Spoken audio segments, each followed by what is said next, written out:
Good morning. It is Wednesday, the 25th of February. I'm Maeve McMahon and this is Europe Today. That's your daily dose of European news and analysis live here on Euronews. Coming up, while you were sleeping, US President Donald Trump delivered his annual State of the Union speech.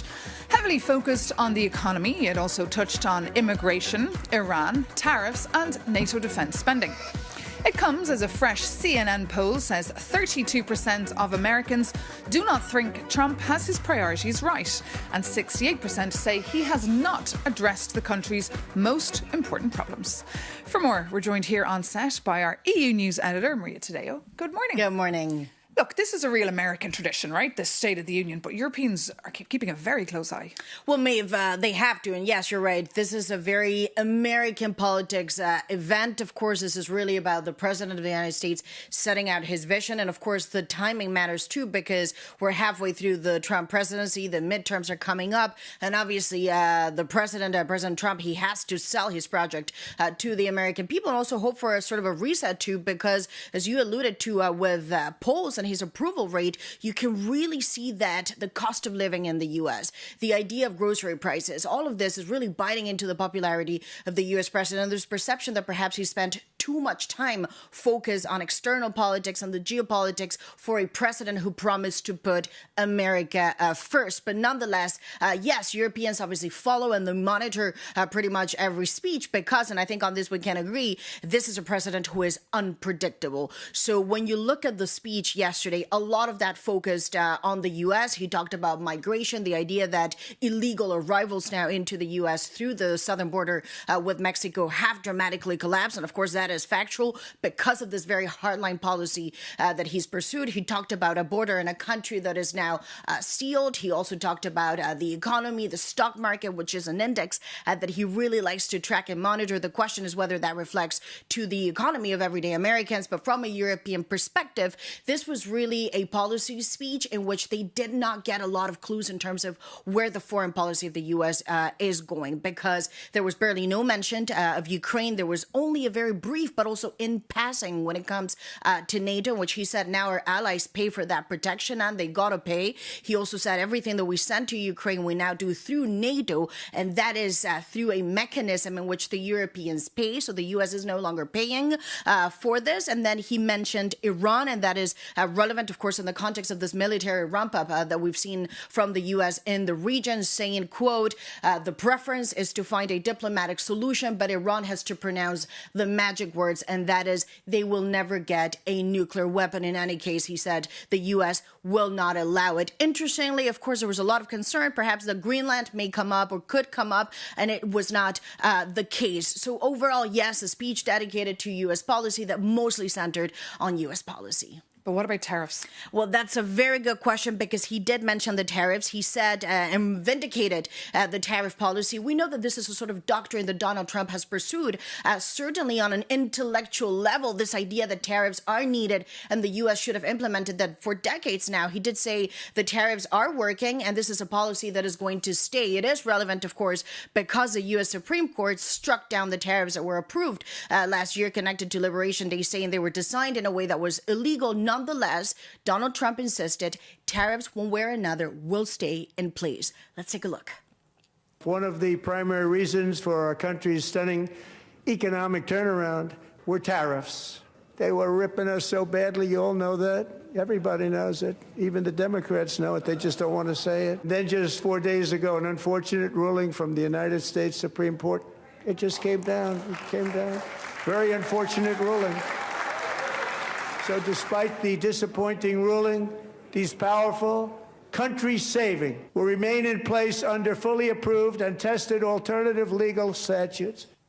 And that's, of course, Donald Trump. Maeve, the catch, however, he talks about totally safe, totally tested, and totally legal tariffs. The issue, of course, is last year when he implemented the Liberation Day tariffs, the reciprocal, quote-unquote, tariffs. He also said they were illegal. The Supreme Court had a very different opinion. For the Europeans, however, this is critical because a deal was agreed last year. A bad deal tilted in favor of the U.S. Of course, 15% tariff rate. The Europeans say that in this chaos around global trade, they do do not want to end up in a situation in which they pay more. They agree that a deal is a deal and that 15% really is the top, the ceiling. The concern, of course, is that the U.S. will now implement other tariffs. When you add up the tally, European companies could end up having to pay more. And that is something that both the Commission and also the Trade Commissioner, who had a call with the G7 too and has been in contact with the U.S., had said the EU simply cannot accept. A deal is a deal. That 15% was already high and bad enough. Tariffs tripled. It cannot go beyond that. As you say, tariffs causing a lot of stress here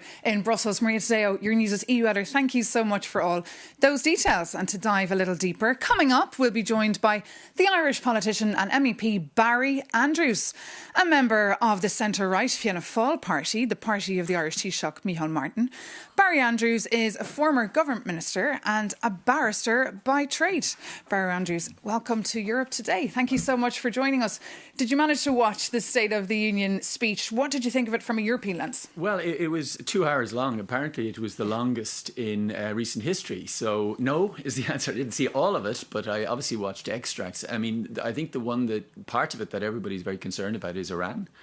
And while he didn't really disengage or de-escalate, he did say that they are in negotiations. So that's positive. That's something we're all very pleased to hear about. But he rambled a lot, and there was a lot of fact checkers kept very busy during the 2 hours about his claims about the economy and how tariffs are impacting the economy. And I think there's a lot of dispute about the actual impact of tariffs on the US economy. Tariffs is a very sensitive issue also for lawmakers here in Brussels. And we know the EU-US trade deal, it's on hold for now, but the European Commission is putting a lot of pressure on you, on the Parliament, to pass it through. What's your view here? Well, we're not the only ones that are not proceeding with trade agreements with the US. India was supposed to be in Washington this week to finalise a trade agreement. Japan, Taiwan, there are many others that are now slow-walking effectively the trade agreements that they had with the United States. So I think it's impossible for us to do this in circumstances where nobody is sure whether the new tariffs themselves are legal. They are going to be subject to legal scrutiny. I've no doubt about that. And we're not even sure whether or not there will be refunds for the former tariffs. So there's so much uncertainty. And ultimately, it's consumers and businesses that pay the cost for this uncertainty. So it's much more prudent, in my view, for us to wait until that legal certainty is provided. And just moving on to Ukraine, we saw yesterday Ursula von der Leyen showing up a little bit empty-handed because that €90 billion loan is on hold. She said there's other options, though. What other options? Look, there are multiple options available. There's intergovernmental approaches. There could be an enhanced cooperation approach. There could be something around a coalition of the willing. But ultimately, the sensitivity here, of course, as everybody knows, is that there's an election in Hungary in April. And the last thing the European Commission wants to do is to walk into the trap set by Orban. Orban would love to fight this election with Europe breathing down his neck, with forcing him, strong-arming Orban to do something he really doesn't want to do. We can't get into that. So we have to find a way that excludes Hungary. I'm not exactly sure what those options are going to be, but ultimately we have to provide this €90 billion loan to Ukraine. By April, they will run out of money. So it is absolutely existential for the future of Ukraine.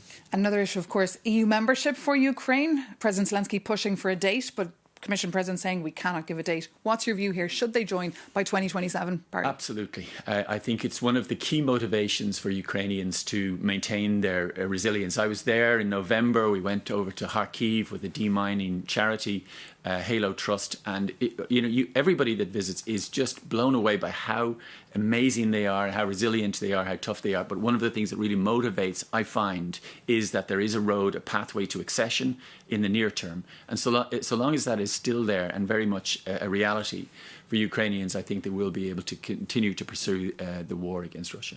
OK, Barry Andrews, thank you so much for coming into us this morning and being our guest here on Europe Today. And just yesterday, speaking in Kiev, the EU Commission President Ursula von der Leyen, as I said it would not be possible to put a date on Ukraine's EU membership. Speaking alongside President Zelensky on the anniversary of the 4 years since the full-scale invasion of Ukraine by Russia, the Commission President also promised a solution would be found to bridge the country's financing needs. For more, we can dive a little deeper with our Ukraine correspondent, Sasha Vakalina, who joins us here on set. Good morning. So look, this idea of, there's no date we can put on the table. That's what the Commission President said. But, Ukraine wants to join by 2027. No, that statement was indeed a cold shower, also because, of course, that happened on the 4th anniversary when the EU leaders were there to show and prove their support for Ukraine. Now, let's take a little step back. Now, for Ukraine, the EU membership is something that Ukrainians have been seeking not now since the full-scale invasion of Ukraine, but since 2014, since Russia's first invasion. These were the demonstrations over the revolution of dignity, Maeve. So this is something important. Now Kyiv feels like, on one hand, first of all, this is something that the European Union promised Ukraine and committed to it with the beginning of the full-scale invasion, but also Ukraine sees this, and this is what's been negotiated here, as part of the EU security guarantees. And should there be a chance to put an end to Russia's all-out war against Ukraine this year, how can we proceed in this case for Ukrainians towards the end of the war with the EU guarantees for Ukraine, which include EU membership? Let's take a listen to what happened yesterday in Kyiv. For Ukraine's accession to the EU, the year 2027 is very important for us, and I hope doable. I hope so that Putin cannot block our membership for decades. I understand very well that for you a clear date is also important. The date you set is your benchmark that you want to match. You know that from our side, dates by themselves are not possible. Commission President Ursula von der Leyen and President Zelensky there. And meanwhile, of course, Sasha, the €90 billion loan is also on hold for Ukraine. Another awkward point in that meeting. Absolutely. So no timeline, no commitment to the timeline, and also now the loan being blocked. Also, given the fact that the loan was already agreed upon in December, and that was such an important decision. Now, Brussels said that they're going to try to find the plan B, but this is not even the plan B, Maeve. Now, at this stage, we're much further than that. And this is when the President of the Commission said that the word cannot be broken, but looks like it can be blocked. Let's take a listen to what she had to say. We call it the steel porcupine loan because it should give Ukraine the strength of a steel porcupine, indigestible potential invaders. We will deliver on the loan, one way or the other. Let me be very clear, we have different options and we will use them. What are those options? Now, this is indeed €90 billion question, because the EU seemed to have discussed and explored all of those options in December, and that was the only one that they managed to agree upon, the one that is now blocked. It is indeed. Sasha Vakalina, thank you so much for that update, as always.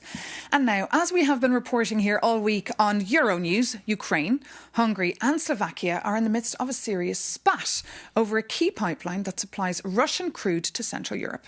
In case you hadn't heard of the Druzhba pipeline before this week, here's our Jakub Janis with a refresher. In the 1960s, the Soviet Union built one of the longest oil pipelines in the world to supply its satellite states. It was called Druzhba, which translates to friendship. And right now, that friendship pipeline is tearing Europe apart. Let's look at it from the start, shall we? A month ago, an incident was reported on the pipeline, impacting flows of cheap Russian oil going to Hungary and Slovakia through Ukraine. Kyiv blamed ongoing Russian strikes for the blaze, saying the constant pounding from the air is delaying repair works. But Budapest and Bratislava accused Ukraine of lying. And last Wednesday, they retaliated by halting their own diesel exports to Ukraine until the pipeline is restored. 2 days later, Viktor Orban said it would block a crucial €90 billion emergency loan for Ukraine. And with Russian attacks devastating its internal power generation, Kyiv relies heavily on imported electricity to survive the winter. And almost half of these imports come directly from Hungary, and Slovakia is another important supplier. Then, on Monday, Ukrainian forces struck a key Russian pumping station feeding that Druzhba pipeline, aiming to bleed Moscow of petrodollars. In response, Slovakia and Hungary demanded the EU investigate if Kyiv lied about original damage and completely halted emergency electricity to Ukraine. Which finally brings us to today. The European Commission is holding an emergency meeting with Hungary, Slovakia and Croatia to try to find alternative oil routes. But with Croatia refusing to transport Russian oil, it seems the EU diplomatic pipeline is completely blocked. Jakob Yanis reporting there. And for more analysis, we're now joined once again here on set by our Maria Tadeo to tell us why, Maria, is this pipeline sending politics ablaze? Well, Maeve, this is now a mess. Really, this is a very messy situation. It is almost approaching what I would say is an institutional crisis when it comes to the EU, because obviously there's now a full-on clash between Hungary, to a lesser extent Slovakia, but also the rest of member states who want to facilitate help to Ukraine. At the same time, this is a question that goes beyond the politics. It is also very technical because, as you saw there is a question of a pipeline, this Druzhba pipeline, which connects, just to set the scene for our viewers, Russia with Hungary. It transports cheap Russian oil, but it goes through Ukraine. This pipeline was, and this is objective, it's a fact, it was damaged at the end of January. There was an issue, of course, and this is a matter of the crux of this story, which is, was it a Russian strike, or this is just a case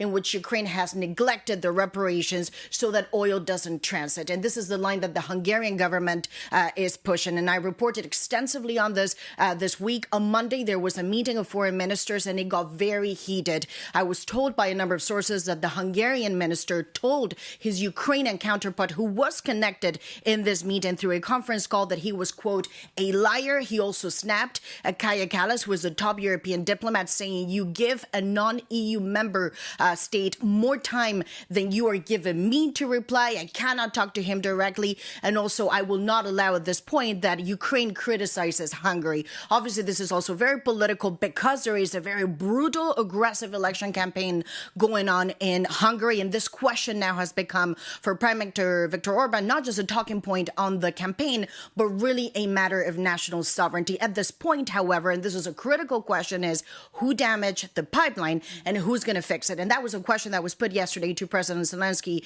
in a press conference in Kyiv, and he doubled down. This is not about Ukraine. It was Russia. Let's take a look. Pipeline was destroyed by Russia. We have images. We have everything by satellites of partners. So Russia destroyed these pipelines several times.